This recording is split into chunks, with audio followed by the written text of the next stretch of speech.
tidak punya barang bisa dijadikan jaminan.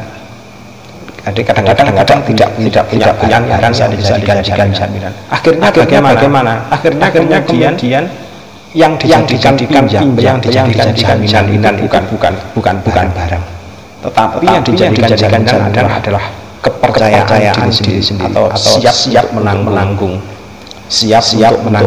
risiko. Misalkan risikonya apa?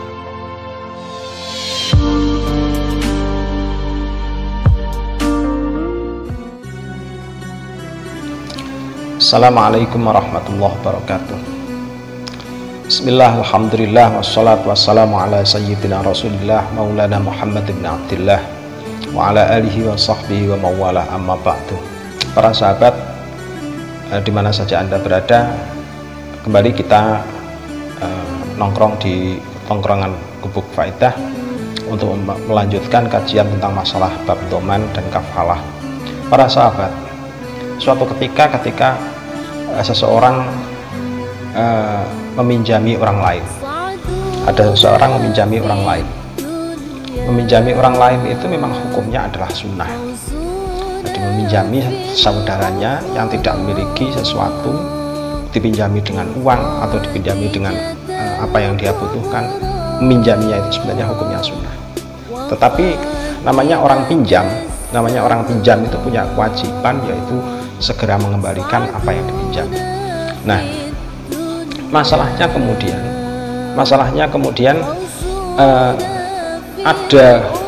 ada kaitannya dengan tradisi orang yang dipinjami. Tidak hanya tradisi, mungkin karena faktor-faktor tertentu sehingga seseorang itu butuh kepercayaan terhadap orang yang dipinjami itu untuk bisa segera mengembalikan. Nah, oleh karena itu kadang-kadang orang tersebut terus kemudian mengambil akad, saya pinjami, tetapi barangmu harus ada di tempatku. Misalkan saya pinjami kamu 1 juta, tetapi sepeda motormu ini harus ada di tempatmu.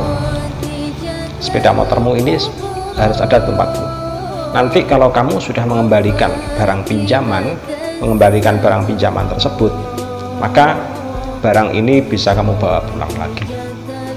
Nah, adanya sepeda motor yang dipakai sebagai jaminan dari sebuah pinjaman ini kalau di dalam akad fikih dikenal dengan sebagai akad gade atau akad rohen. Nah, ini merupakan sebuah, kalau di dalam kajian fikih itu dikenal dengan istilah wathaiq. Wathaiq itu akad sebuah kepercayaan, untuk sebuah kepercayaan supaya seseorang itu ketika meminjami betul-betul dia itu percaya bahwasanya barang pinjamannya itu akan segera dikembalikan atau akan segera dilunasi. Kalau misalkan kok sulit untuk percaya, maka dengan mengambil akad jaminan berupa barang tadi itu, maka disebut dengan istilah akad gade.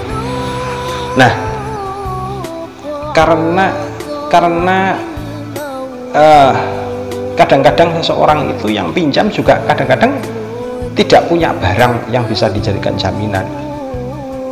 Jadi kadang-kadang tidak punya barang yang bisa dijadikan jaminan. Akhirnya bagaimana? Akhirnya kemudian yang dijadikan jaminan itu bukan barang, tetapi yang dijadikan jaminan adalah kepercayaan diri sendiri atau siap untuk menanggung risiko. Misalkan risikonya apa? Kalau kamu tidak bisa mengembalikan barang itu sesuai dengan tepat waktu, maka kamu harus bekerja di tempat saya selama sekian bulan dengan gaji, nanti untuk kembaliannya dipotong lewat gaji kamu. Nah, jaminan yang disampaikan berupa wathaiq yang berupa jaminan orang tadi itu, jadi kesiapan orang tersebut untuk menjamin dirinya untuk melakukan sesuatu itu yang dinamakan dengan istilah dhamman bil amali atau dhamman bin nafsi. Jadi akad doman yang dijamin dengan nafsi. Kalau yang dijamin dengan barang tadi, disebut dengan istilah gadai, tetapi juga bisa juga diartikan dengan doman bil mali. Jadi doman bil mali, jaminan yang memakai harta. Jadi jaminan yang memakai harta. Nah, inilah kalau kemudian ini kalau misalkan dilakukan oleh pihak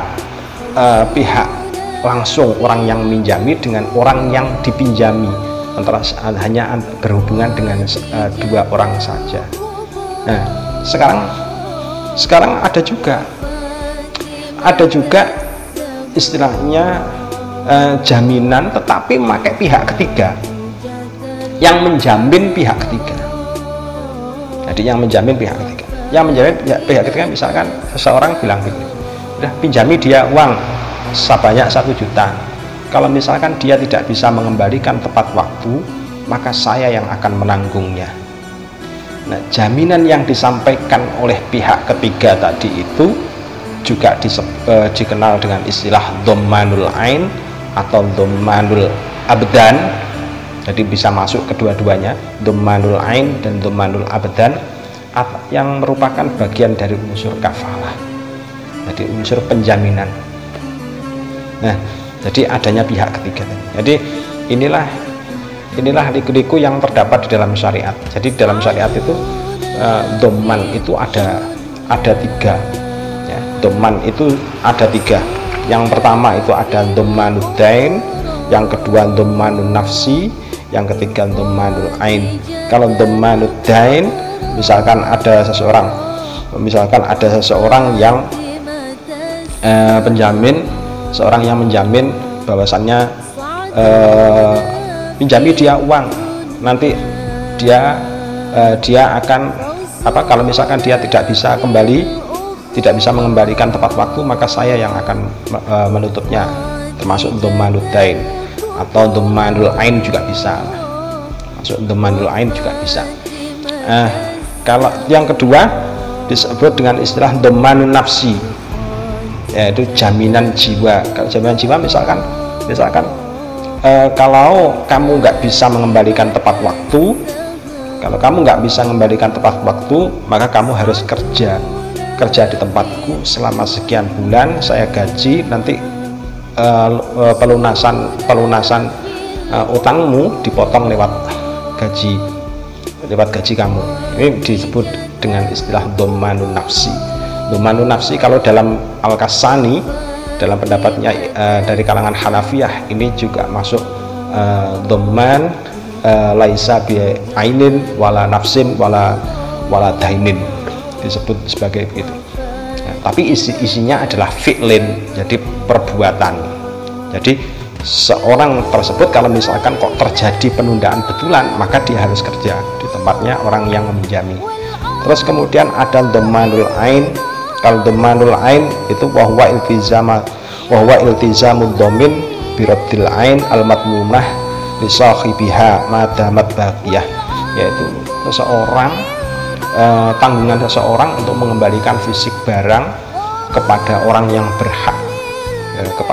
yang berhak, kalau misalkan barang itu masih ada. Tapi kalau misalkan barang itu kok tidak ada, maka ya harus diganti rugi. Ini masuk istilahnya domanul ain, jadi mengembalikan sesuai dengan apa adanya. Sekian sedikit dulu, semoga bermanfaat. Assalamualaikum warahmatullahi wabarakatuh.